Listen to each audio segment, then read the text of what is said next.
Alors, dans cette vidéo, on va voir comment déployer une API sur un service externe. Donc, il existe plusieurs services externes pour déployer sur un projet avec Express ou avec Node, à la différence de serveurs qui vont comprendre du PHP. Ben nous, ça nous prend un serveur qui comprend Node.js pour faire exécuter notre code. Donc, c'est pas tous les services qui utilisent, qui permettent ça.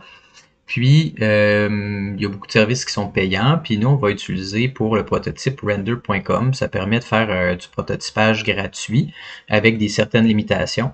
Mais il existe d'autres services comme Vercel, Netlify, qui, eux, vont offrir des services gratuits ou payants, mais avec différentes fonctionnalités aussi.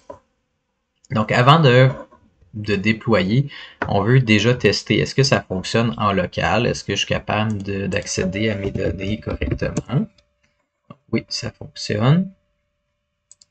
Fait que je peux arrêter mon serveur.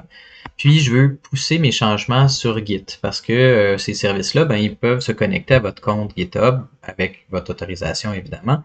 Puis quand il y a des changements, ben, ça va mettre à jour la version en ligne. Donc, si par exemple, on pourrait dire que tous les changements finaux sont sur master, si je travaille sur une branche de développement, je peux avoir une branche dev, je fais mes changements, puis quand c'est prêt, je merge, je fusionne avec la branche master, puis au changement, ben, ça va déclencher la mise à jour sur notre version en ligne. Autre chose qu'on voudrait, c'est avoir un fichier gitignore qui nous empêche d'envoyer nos données sensibles et le dossier Node module. Le dossier Node module va être installé au moment de la compilation en ligne. Donc, une fois qu'on a tout ça, puis que nos changements sont envoyés sur Git, ce qu'on peut faire, c'est aller sur render.com. Vous allez vous créer un nouveau projet. Je vais revenir sur la page d'accueil. Une fois, créez votre compte avec GitHub, comme ça c'est plus facile aussi après ça d'accéder à vos dépôts. Puis ce qu'on veut faire, c'est vous allez sur Project, Add New, Web Service. Puis là, si vous ne voyez pas votre dépôt ici, on peut aller dans le menu défilant, aller choisir un dépôt qui nous intéresse. Fait qu'on va aller se connecter à notre dépôt. Puis on peut choisir à la pièce ceux qui nous intéressent. Tiret 41. Je vais aller chercher. Je vais m'assurer que je l'ai bien écrit. Je vais mettre sur pause. Alors, c'est ce qui m'intéressait, c'est ça ici. 41 underscore API. Faites une petite faute. Donc là, c'est ajouté. Je peux sauvegarder. Donc maintenant, Render a accès à ce dépôt-là. Puis, je peux m'en servir. Il n'est pas obligé d'être public, il peut rester privé. Et je vais le connecter. Puis ensuite, bon, je peux lui donner un nom. Donc là, ça serait API film. On descend plus bas. On peut choisir un langage. Fait que si vous avez fait un projet en Python, c'est un peu le même principe. Ça vous prend un serveur qui est capable de compiler ça puis l'exécuter. Nous, c'est Node qui nous intéresse.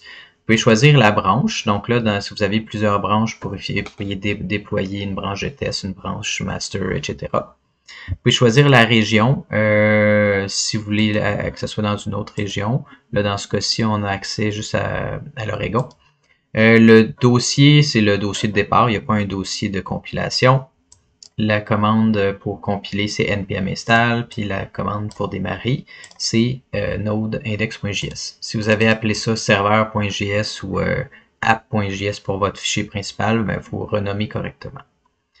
Ensuite, vous allez choisir 0 par mois dans le but d'en faire un prototype. Si c'est pour un cadre professionnel, peut-être qu'il faut évaluer avec le client c'est quoi le montant qu'il veut payer par mois en fonction de la vitesse. Autre chose, c'est le 0 par mois, ben, ça vient avec une limitation dans le sens que si on n'a pas fait de requête à ce serveur-là pendant un petit bout, ben, ils vont mettre notre serveur en dormance. Donc, ça prend 1 minute à la première requête quand ça fait un petit bout qu'on ne l'a pas utilisé. Donc, faut accepter ça pour avoir un $0 par mois pour tester. Ensuite, c'est là qu'on va mettre nos variables d'environnement. On avait notre part, si vous en aviez d'autres, on mettrait autre chose. Là, je vais mettre 3001, mais je pourrais mettre un part différent pour ma version en ligne. Et si on continue à avancer, il y a l'option de mettre un fichier secret. Ça, c'est un autre avantage de Render, c'est qu'on peut mettre un fichier complet, par exemple notre clé pour la base de données.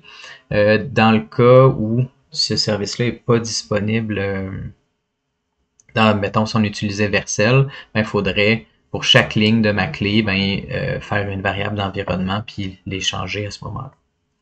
Moi, je vais choisir db-config.json, puis je vais aller coller le contenu de dbconfig ici. Là maintenant, quand je vais compiler, ça va être mis comme si j'avais un fichier secret dans mon fichier. Tout le reste, on n'a pas besoin de choisir quoi que ce soit là-dedans. Je fais déployer. Puis là, ça va prendre un petit bout. On va avoir... vous voyez que ça va chercher le commit de ma première requête. Là, c'est en train de construire, donc il va y avoir des changements éventuellement. Ça prend à peu près une petite minute. Puis, si je redémarre...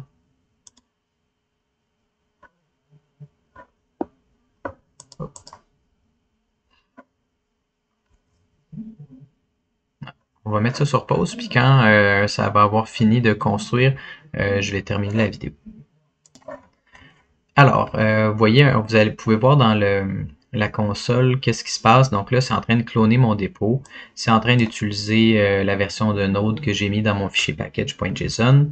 Ça installe mes packages, donc c'est pour ça qu'on n'a pas besoin d'ajouter Node module, le dossier Node module. Une fois que ça va être terminé, là, on va avoir des petits confettis là, qui indiquent le déploiement est terminé. Pendant que ça termine, on peut voir qu'en haut, ça nous a généré une URL spécifique pour notre projet. Donc, c'est cette API-là, c'est ce lien-là qu'on va pouvoir fournir à notre front-end pour demander nos données éventuellement. Tant que n'a pas que c'est pas marqué deployed, notre donnée n'est pas encore prête. Puis ici, on voit qu'on a ce que j'expliquais tout à l'heure. C'est que quand c'est inactif, les requêtes, la première requête peut avoir jusqu'à 50 secondes et plus là, de délai.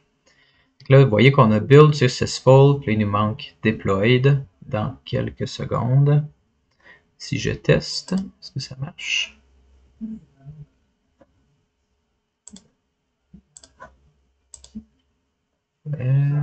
Non, il me semble qu'il manque le petit deploy encore. Fait que je vais mettre sur pause, puis quand ça va être terminé, je vous reviens. OK, alors on a Your Services Live avec les confettis. Puis si jamais vous cherchez un peu la console que vous utilisez dans VS Code là, quand on est en local, ça va se trouver ici, dans cette fenêtre-là. Maintenant, si jamais vous avez besoin de redéployer manuellement, dans le petit carré ici, on peut déployer notre service vers un commit en particulier. Puis, si je viens tester ça ici, là, on voit que tout d'un coup, /film, ça devrait connecter à ma base de données sans problème. Puis là, j'ai tous mes films qui sont accessibles. Et voilà, c'est comme ça qu'on met une API en ligne rapidement.